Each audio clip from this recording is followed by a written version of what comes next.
Welcome to Epic Begins with One Step Forward, the podcast that reveals how to plan, achieve, and enjoy the journey of creating epic results in your life, business, health, and relationships. Here's your host, best-selling author and motivational speaker, Zander Sprague.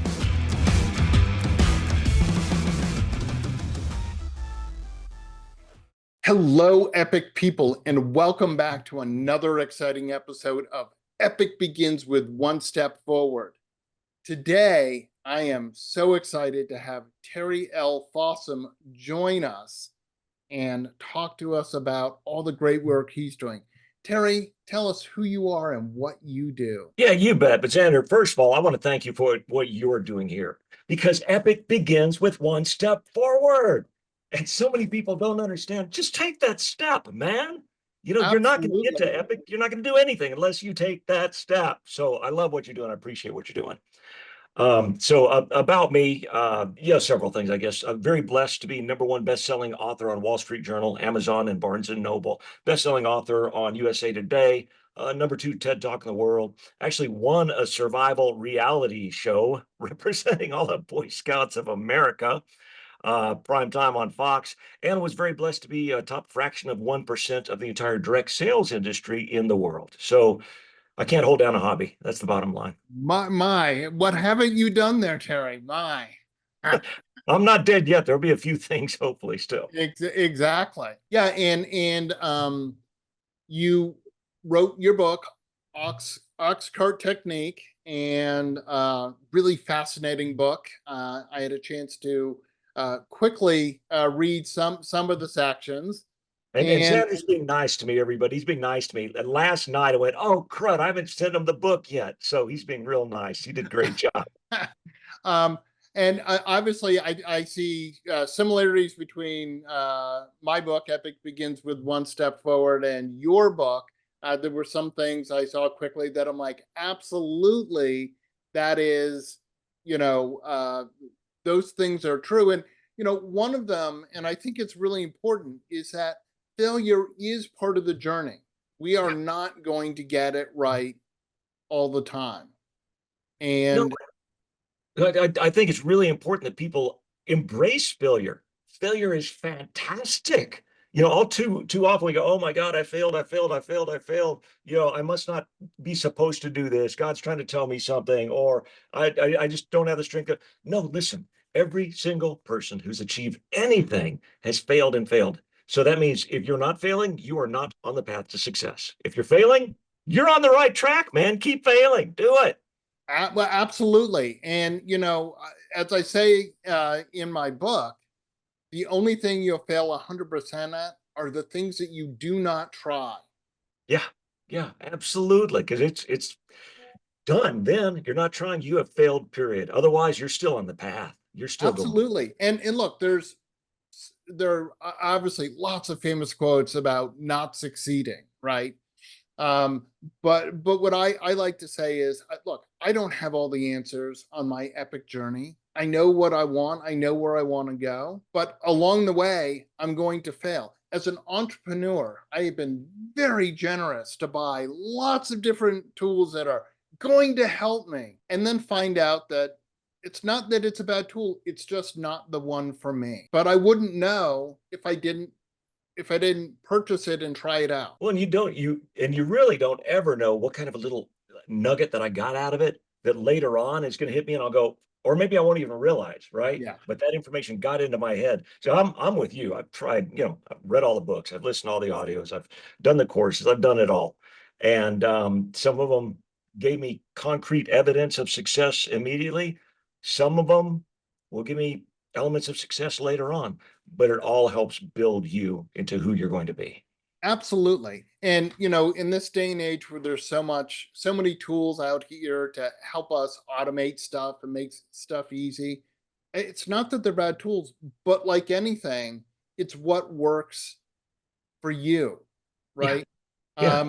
If we take, I know you're in Boy Scouts of America, so I'm sure you've built a structure or two, and you discovered what your favorite hammer was. And just because that's your favorite hammer doesn't mean it's the right one for me. Maybe the balance isn't right for me. Maybe I'm Hammer. left-handed, I would have so killed for a hammer, huh? A hammer.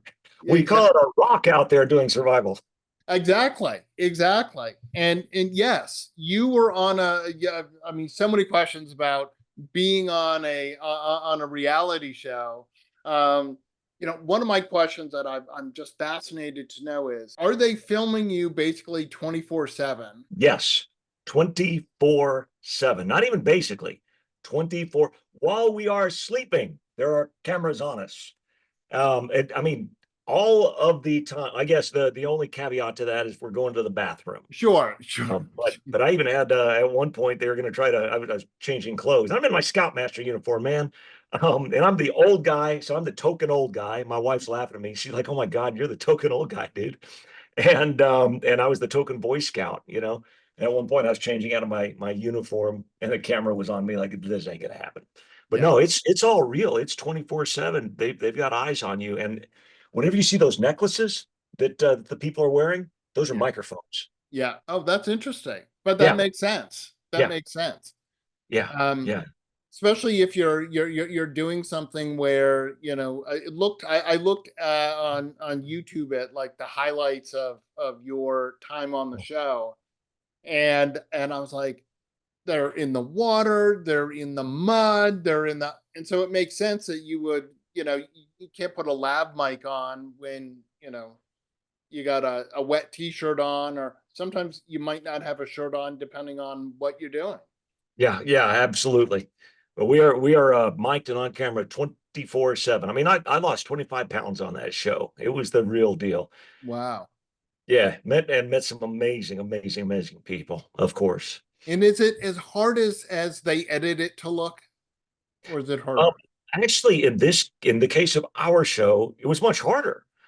Because the reason it was called Kicking and Screaming. Yeah. Okay. So it was 10 survival experts going against each other while dragging along a complete novice who's never even camped out in their backyard before. And the whole essence of the show was supposed to be comedic. And Hmm. it was actually it's kind of funny you're asking about this. My wife just the other night says, "We need to go back and watch your show." I'm like, "Oh God, no." But we started doing it, and we're laughing our butts off. It's so funny. Yeah. But so they didn't show a lot of the survival stuff that we were doing, because that wasn't the essence of the show. Sure. But yeah, if you look closely, you can see, yeah, we were eating bugs, and we're in a shelter and on the floor of the jungle and everything Definitely. And where was that filmed? in Fiji, but not the nice parts. Yes. I've And been in fact, to Fiji, and I have to say, uh, I too have been to some islands that were, not bad, but certainly not the nice part. yeah, yeah, absolutely. Well, that's where they're filming a Survivor full time now these days. Oh, cool. Up in Yeah, the Yasawa Islands, is that? I don't know You don't wherever. know. All right. I don't know. I thought I would be look smart, Terry, and say that. So No, it's wherever they dropped us, man. exactly.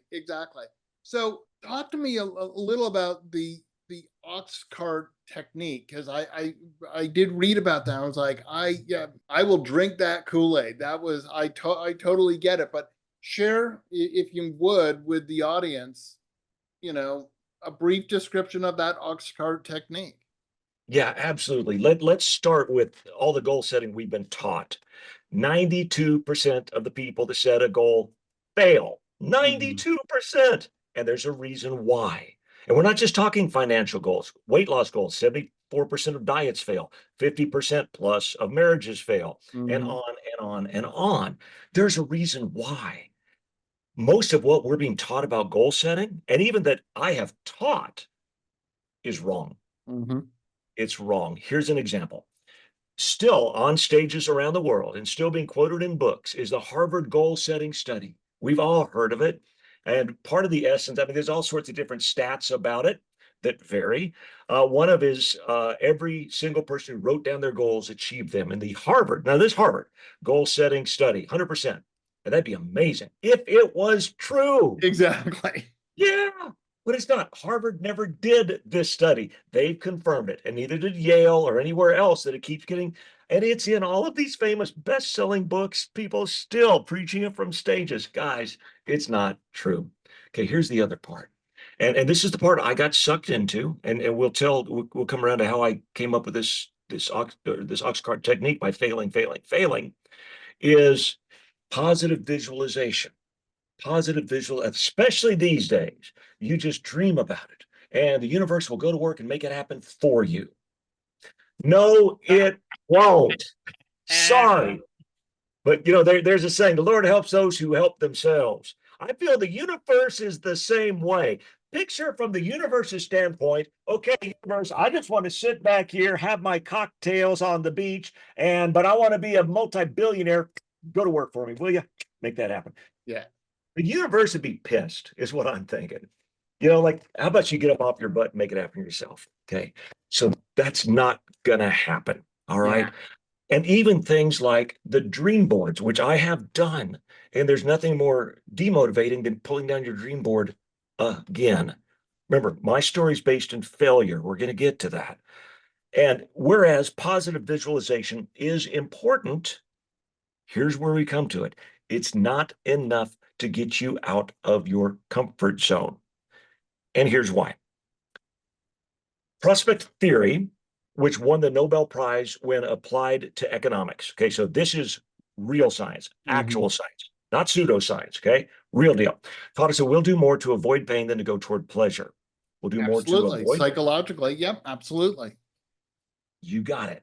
So therefore, if we associate pain with getting out of our comfort zone, which we do, it doesn't matter how much positive motivation we do.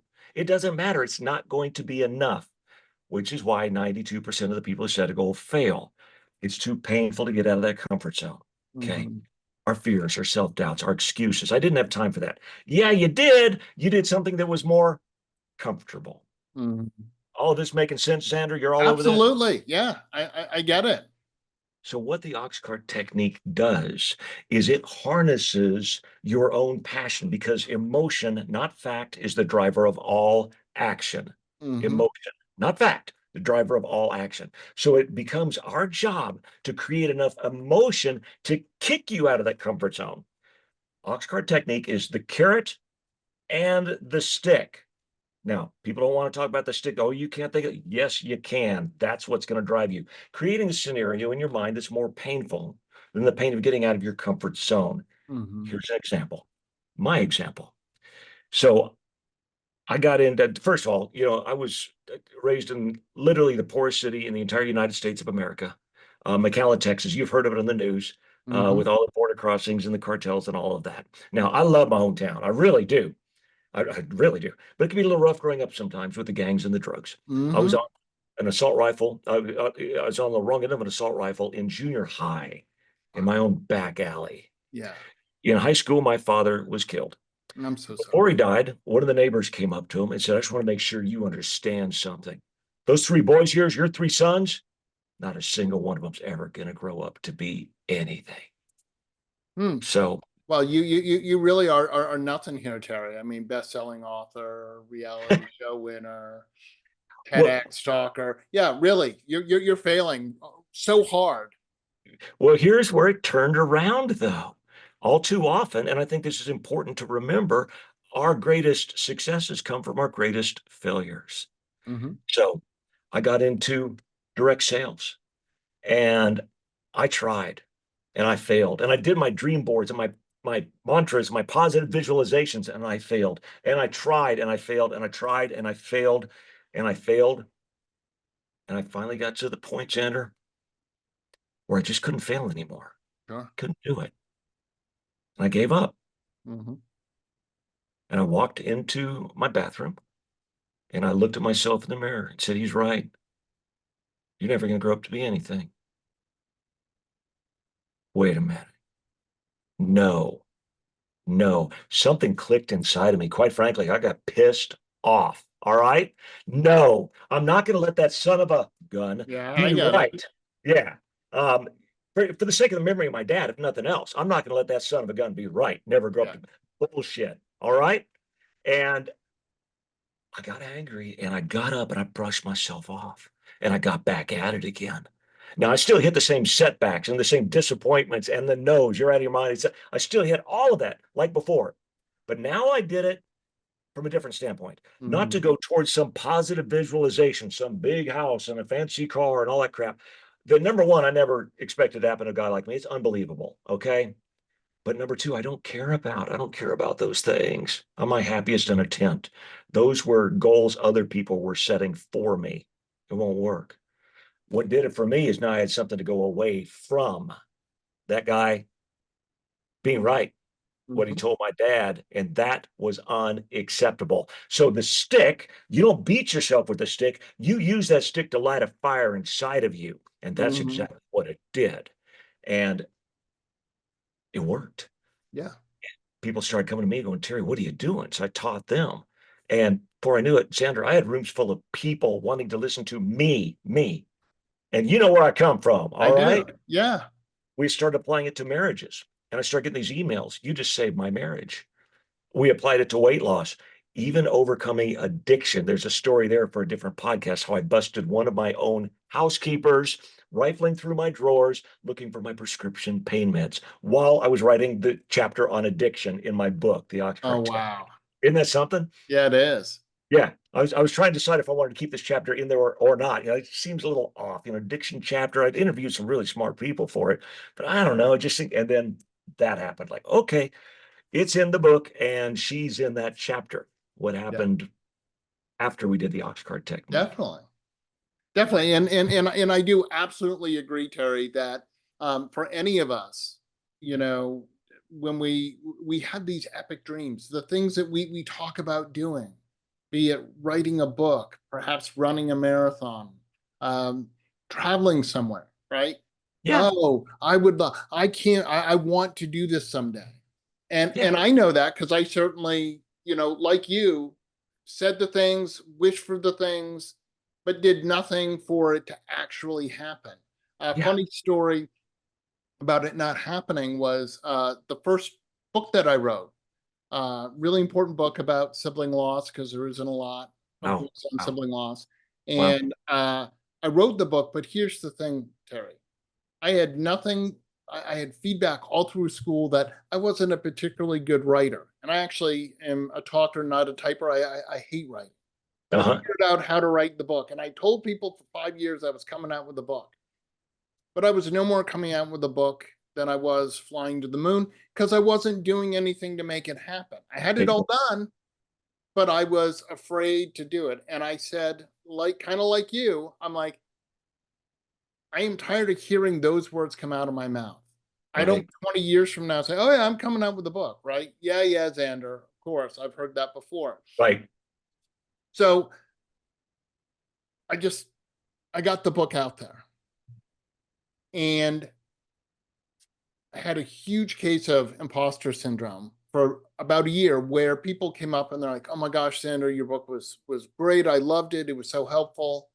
And in my mind, the interior voice was like, "Really?" Because I would have believed more that it was if they told me it wasn't worth the paper it was written on, right? Yeah, But like anything, when you get positive feedback repeatedly, it becomes undeniable. Hey, all these different people, people who don't know me, people writing me from around the world saying, your book was so helpful. Thank you so much." wow, right on. And that whole thing, that motivation, that stick was, I don't want to be that person. Yeah, yeah, I also know that you talked about the passion and the visualization. Um, I run some marathons in my life, and when I was training for it, it's really hard, let me tell you. yeah, And yeah, I'd be up at 5 in the morning, running in the dark, sometimes in the rain. It's cold. It's miserable, right? I'm having to go out and run 17 miles, and it's hot, and it just stinks, right? So yeah. but all of that was that passion was, I want to see myself cross this finish line. Right on.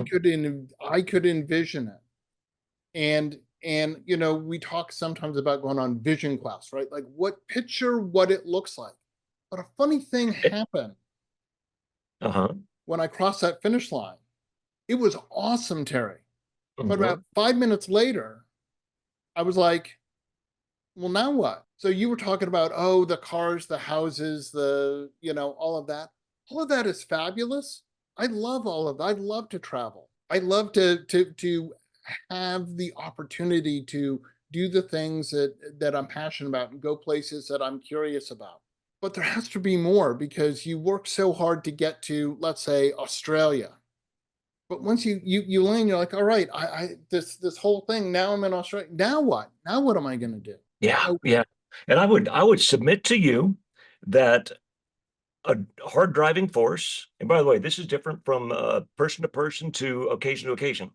For running your marathons was, first of all, yes, crossing that finish line, but also I'm not going to fail. I refuse to not cross that finish line. It's Absolutely. cold out this morning, it's rainy, it sucks. But if I don't do this, I'm not going to cross that finish line.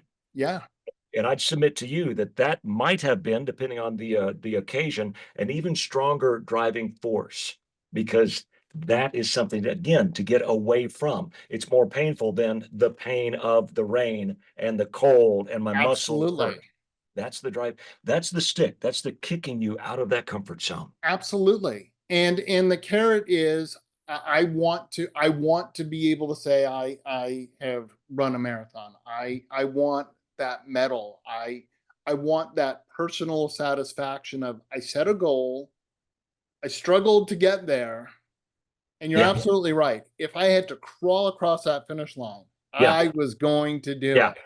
yeah. You weren't going to fail. That's the Yes, bottom line. You were not going to fail.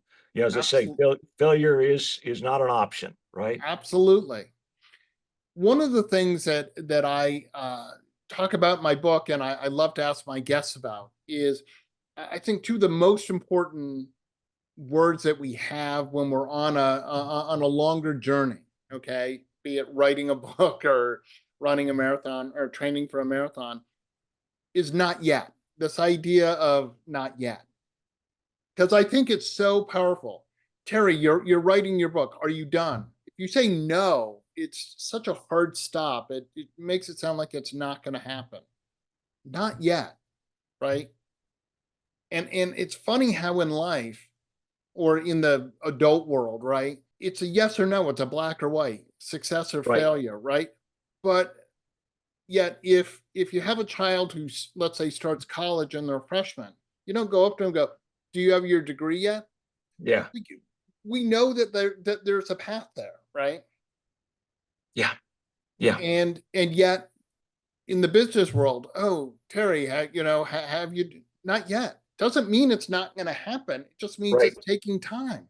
It means you're on your way. You're, Exactly.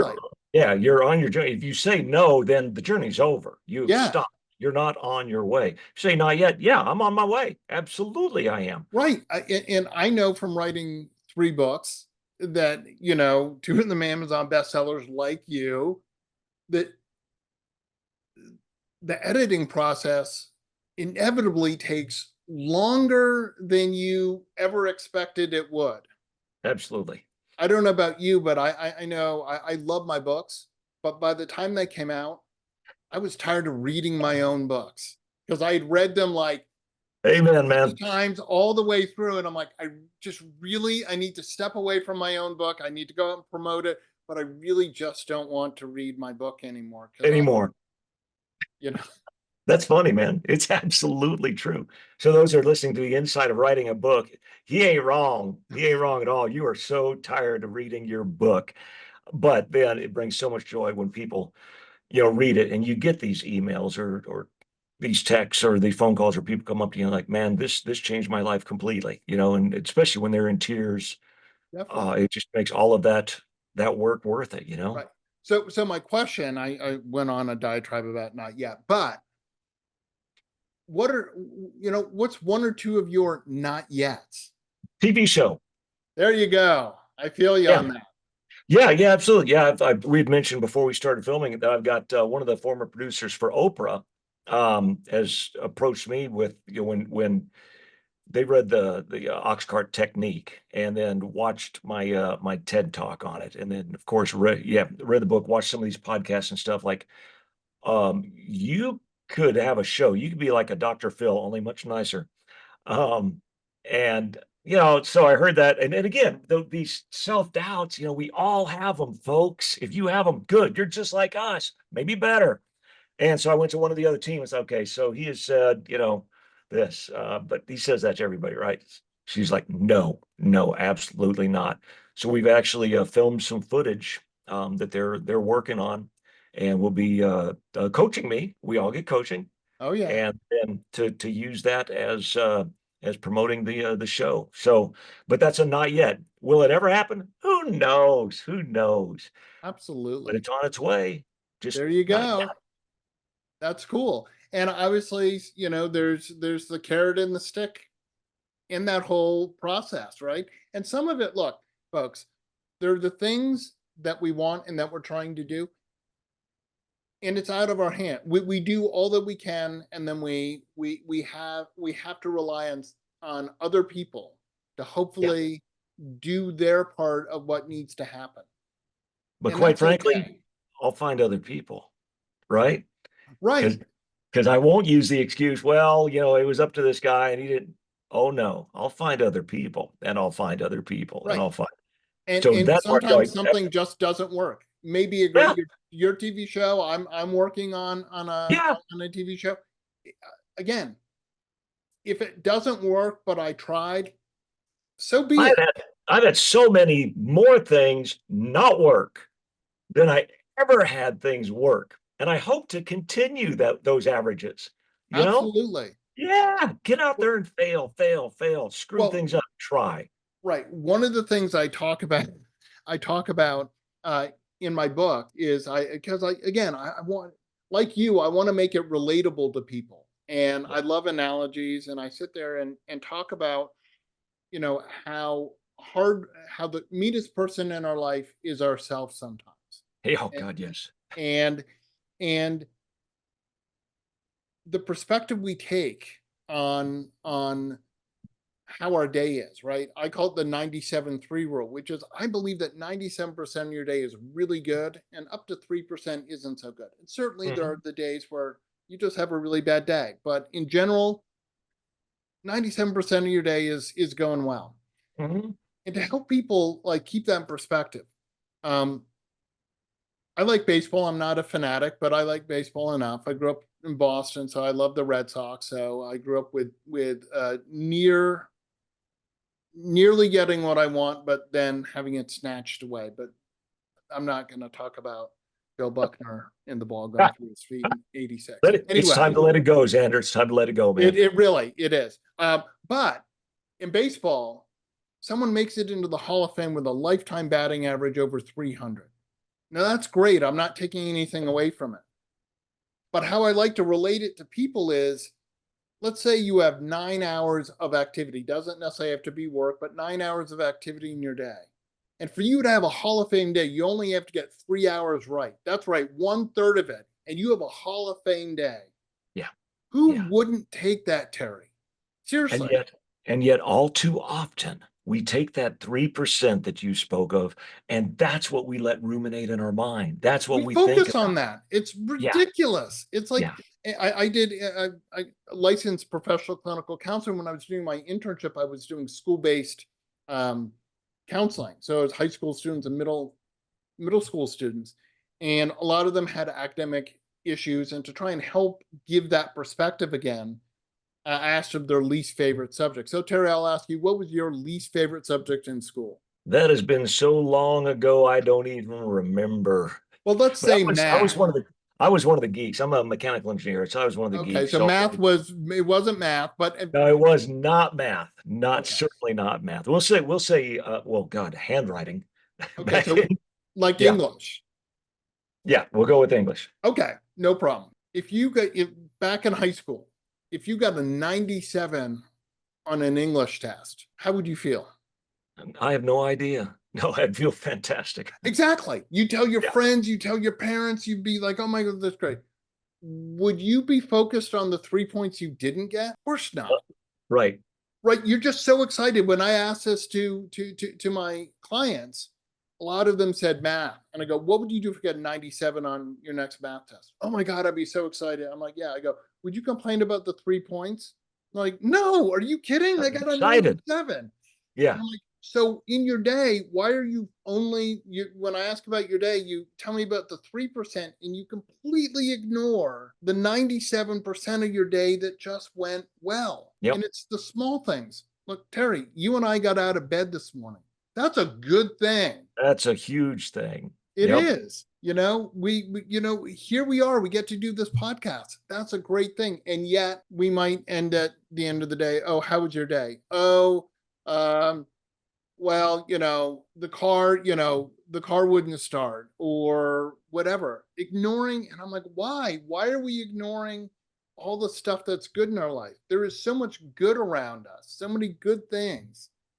Yeah. Yep. Absolutely. Absolutely. So that's I think the takeaway for everybody is, focus on the good. Even if it's just waking up this morning, fantastic, man. And instead of focusing on that jerk that ticked you off, focus on the one person that showed you kindness today. Yeah. And if you didn't have anybody show you kindness today, go up to a dog, because they always will. Exactly. Well, Terry, this has been absolutely great. I had such a fun time. How can people find you, get a hold of you, book you to come talk to them about the Oxcart technique? Yeah, you bet. Everybody can find me on terrylfossum.com, Fossum, terrylfossum.com.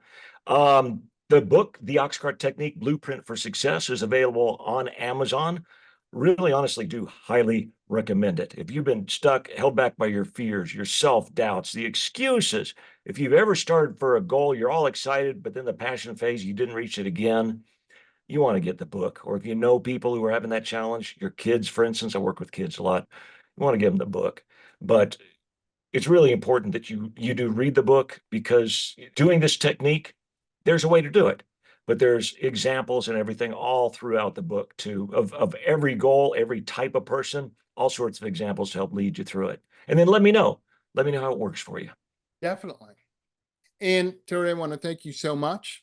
I want to remind everyone that if you're ready to begin your epic journey, go to epicbegins.com. I have resources there for you. And if you go there now, you too can get a free e-copy of my book, Epic Begins with One Step Forward, How to Plan, Achieve, and Enjoy the Journey. And as always, remember, epic choices lead to the epic life that you want. Get your gift copy of the award-winning book, Epic Begins with One Step Forward, at epicbegins.com. That's a wrap on this episode of Epic Begins with One Step Forward with your host, Zander Sprague, best-selling author, internationally acclaimed public speaker, and licensed professional clinical counselor. To make your next conference or event epic, send an email to Zander at zander@epicbegins.com. Be sure to subscribe so you don't miss the next episode. Remember, epic choices, epic life.